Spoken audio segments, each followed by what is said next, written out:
লেখায় আছে অশ্রু জলে মুক্তি ও মন্দির ও সোপান তলে কত গ্রাম হলো লেখায় আছে অশ্রু জলে লেখায় আছে অশ্রু জলে লেখায় আছে অশ্রু জলে।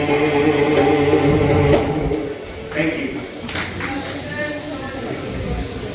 শুধু অশ্রু জলে লেখা নেই, আমাদের রক্তের অক্ষরেও এই ত্যাগ এবং এই বেদনার কথা লেখা থাকবে এবং আমাদের স্বপ্নগুলো যাতে মুছে না যায়, আমাদের স্বপ্নগুলো যাতে কখনো হারিয়ে না যায়, সেজন্য আমরা পর্যালোচনা করবো, আলোচনা করবো, প্রতিবাদ করবো, সংগ্রাম করবো, আমাদের লড়াই আমরা অব্যাহত রাখবো।